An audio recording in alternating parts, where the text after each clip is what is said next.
Hi guys! Welcome back to my YouTube channel. It's Vin Exclusive and syempre makikita-kita na naman tayo today. Yehey! And I have here my newly purchased ATV. So this one is a Linhai Yamaha M210 200cc na pinurchase or binili ko lang few weeks ago. And of course, before we start, I would like to shout out si Ma'am Jasmine from UCM, including si Sir Jason and Sir Rodel. Thank you so much for the safe delivery of my ATV. A short story lang, before ako mag-ATV, so gumagamit na rin ako nito nga lang, yun yung Thor na 150cc na pinurchase ko naman noong year 2017. So I decided to trade in mas upgraded, mas mataas na cc ng engine.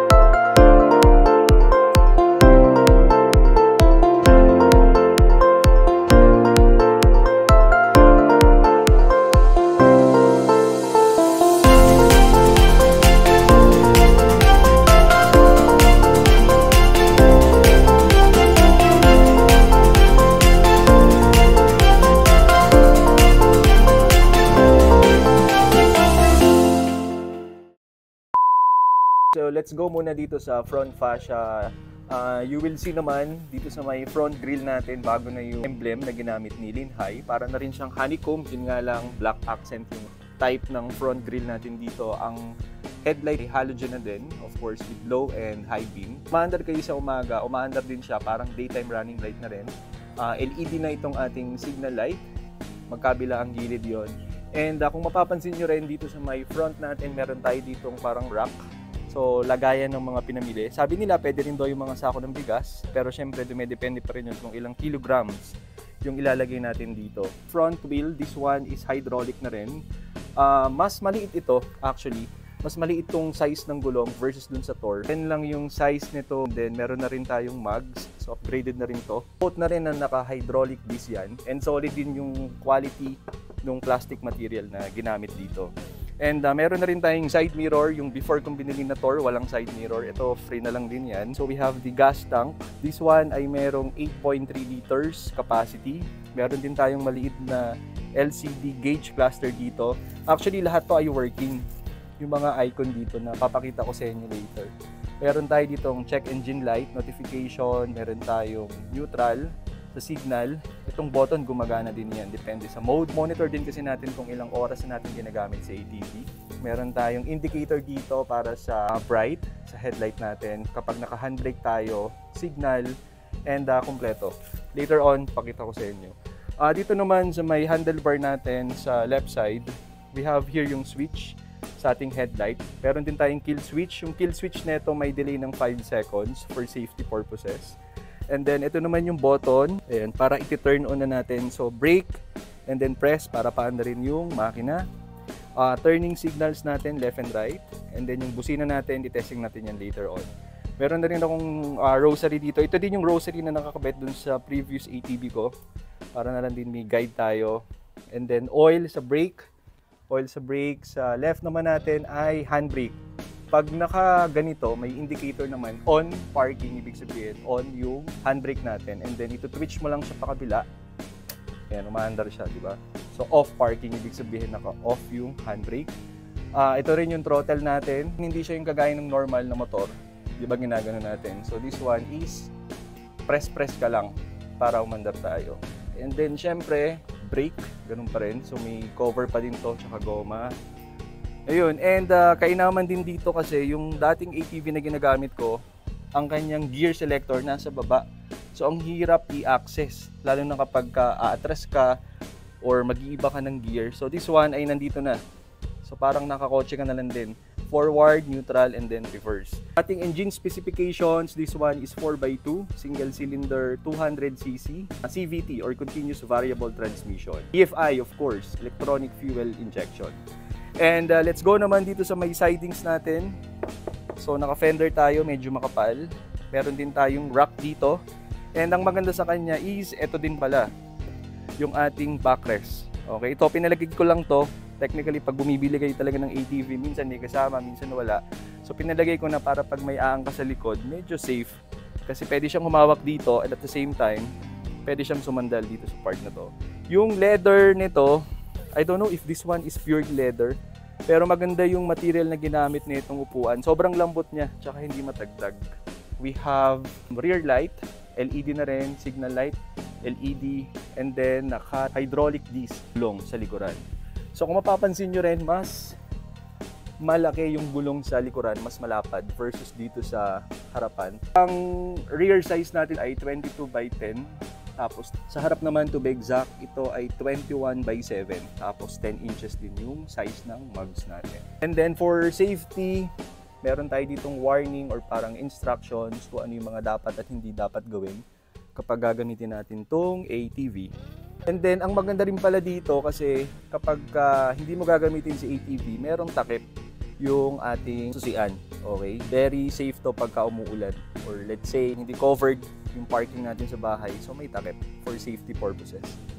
Nice! So far, anong ginagamit ko pala tong ATV na to, less yung vibration. And medyo stable siya. And if you are interested also to buy, you can contact si Miss Jasmine from the UCM group of companies. And ilalagay ko na lang yung kanilang contact details, email address, contact number sa description box below. So next up naman natin would be the engine sound.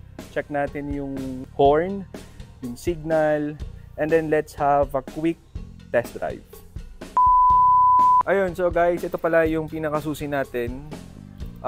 We have spur key, may cover pa yan, and syempre thank you so much kay UCM sa pagbibigay ng free keychain. Ayun.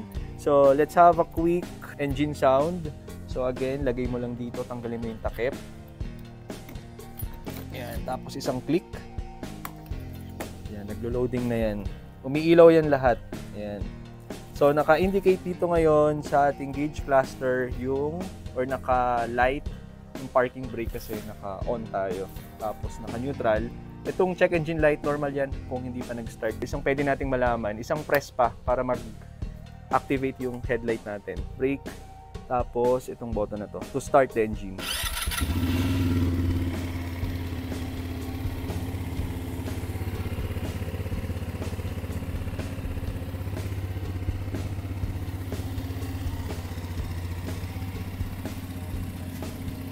Ayun, so guys, itong ilaw na to, normal naman yan, na naka-on talaga. Sobrang hina lang. So parang nagiging daytime running light na lang din natin siya. Tapos check natin yung ating signals. Meron din siyang tunog, hindi naman siya ganun kalakas, sakto lang. Visible kahit sobrang araw ngayon. So okay naman siya. Busina. Malakas naman. And then yung kill switch, ito, pe-press ko tapos magbilang kayo ng few seconds saka lang siya mamamatay. 1, 2. Ayun. So mga 2 to 3 seconds. Sakay muna tayo.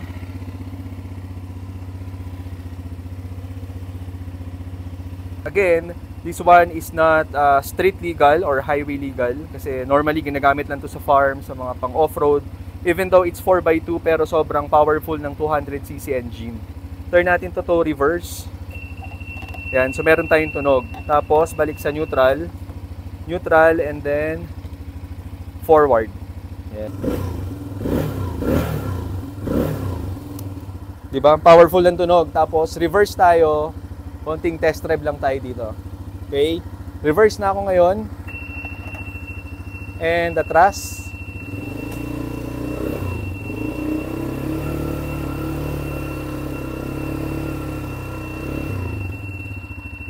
And then neutral, and then forward. Kapag medyo sanay na kayong gamitin itong klaseng ATV, yung iba kasi nag-ATV nakatayo eh. Pero syempre, for safety purposes, mas kailangan pa rin maupo. Okay?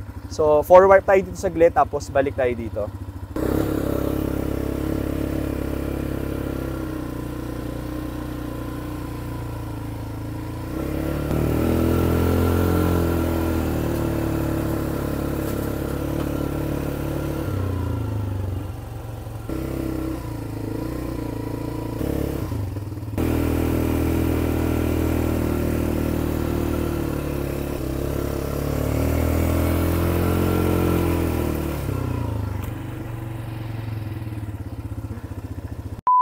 I think yun lang muna ang vlog natin about this Linhai M210. So nga pala, they are in partnership with Yamaha. So that's why yung iba tinatawag to na Yamaha Linhai. Parang joint venture sila with Yamaha and Linhai. So yun lang muna ang vlog natin for today. I hope na nag-enjoy po kayo. Sobrang sulit nito and powerful kasi 200cc. So ang laki ng difference na talaga between dun sa 150cc na Torco before versus dito, mas sulit to and mas powerful, and at the same time, less yung vibration. If you would like to buy this kind of ATV, so I would highly suggest that you will consider, of course, checking with the UCM group of companies. Nailalagay ko yung details sa description box below. Okay, so yun lang muna ang vlog natin for today. I hope na nag-enjoy po kayo. Sobrang quick lang nun. And magkita-kita po tayo sa susunod vlog. And once again, please don't forget to follow me on TikTok at Vindevera920. Don't forget to follow me also here on YouTube para kahit walang kwenta ang araw nyo, ma-feel nyo pa rin na exclusive kayo. And of course, please don't forget na mag-give love sa mga bagay na ginagawa natin para at the end of the day, maging successful tayo. Yun lang muna for now and see you on the next one. Bye mga Kapinex! Bomba na! Bye!